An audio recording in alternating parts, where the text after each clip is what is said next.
पेट दरज और पेट व्यथा हेउथिले एही समस्या को किपरि घरोई उपाय द्वारा दूर करि पारिबे। पेट दरज छोट बड़ समस्तंकर होइथाय। अधिकांश लोकंकर खाद्य खाइबा परे पेट दरज होइथाय और केतेकंकर खाद्य खाइबा पूर्वरु पेट दरज होइथाय। दुईटी प्रकारर पेट दरज बा व्यथा अनियमित खाद्य खाइबा, प्रदूषित आहार विहार तथा शीघ्र शीघ्र खाद्य खाइबा आदि एही रोगर कारण होइथाय। आसंतो जानिबा एही रोगर कारण और लक्षण कौन रहिछि। खाद्य ठीक रूपे जीर्ण न हेबा, कष्टबद्धता, बारंबार झाड़ा हेबा और पाकस्थली रे विकार सृष्टि हेबा द्वारा पेट दरज बा व्यथा होइथाय। केबे केबे देखा जाय जे पेटरे भीषण व्यथा होइथाय। केबे केबे कष्टबद्धता और अजीर्ण कारणरु मध्य पेट व्यथा होइथाय। पेटरे भारीपण अनुभूत हुए, छुंची फोड़िला परि लागिथाय। वायु और मल निष्कासन होई पारि नथाय। केबे केबे पेट एते जोरे व्यथा होइथाय जे व्यक्ति अस्थिर होई पड़िथाय। केबे केबे अधिक झाड़ा हेबा और केबे केबे झाड़ा न हेबा, ज्वर,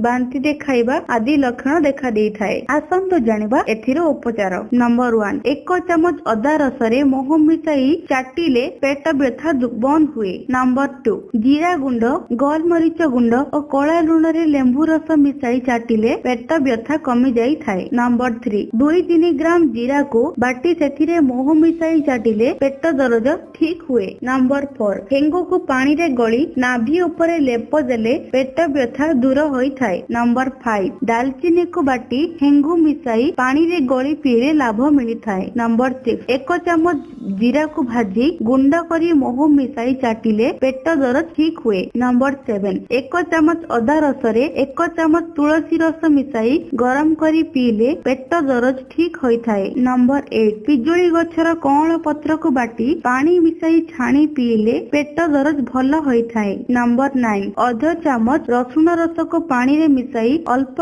कला लुण सहित पीले पेट दरज भल होई जाए। नंबर 10, जामुकोली रस पीले पेट व्यथा दूर होई थाए।